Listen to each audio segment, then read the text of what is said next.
Hello বন্ধুরা, সবাই কেমন আছেন? এই তো আস্তে আস্তে গরম পড়তে শুরু করে দিয়েছে। আর গরমকাল মানেই দুপুরে ভাতের পাতে একটুখানি টক কিংবা একটুখানি তেতো। হয় তেতোটা ভালো লাগে, নয়তো টকটা ভালো লাগে। আমার তো গরমকালে খুব একটা হেভি খাবার ভালো লাগে না, যতটা সিম্পল হবে খাবার ততটাই খেয়ে যেন আমি তৃপ্তি পাই। গরম গরম ভাত থাকবে আর থাকবে মনের মতো দু একটা পদ, ব্যাস হয়ে গেল। তো আজকে ইচ্ছে করছিল একটুখানি টমেটোর একটা টক করি। টমেটোটাকে প্রথমে খোলায় আমি ভেজে ফেলছি। টমেটোটা অর্ধেক ভাজা হয়ে গেলে দিয়ে দিলাম কয়েকটা কাঁচা মরিচও। একদম সুন্দরভাবে টমেটোটা পোড়া পোড়া হয়ে গেছে।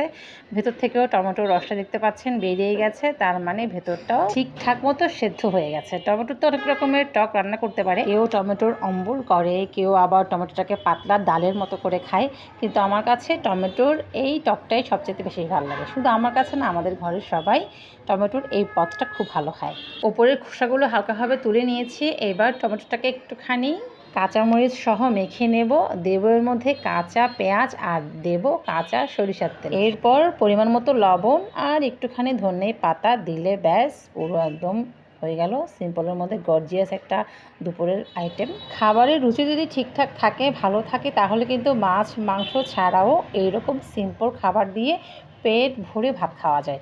আর যারা আমার মতো একটুখানি ভাত লাভার, ভাত না খেয়ে থাকতেই পারে না, দিনে অন্তত দুবেলা ভাত খেতে হয়, তাদের তো আর কথাই নেই। মুখে লাগার মতো দু একটা পদ হয়ে গেলেই আর টেনশন নেই।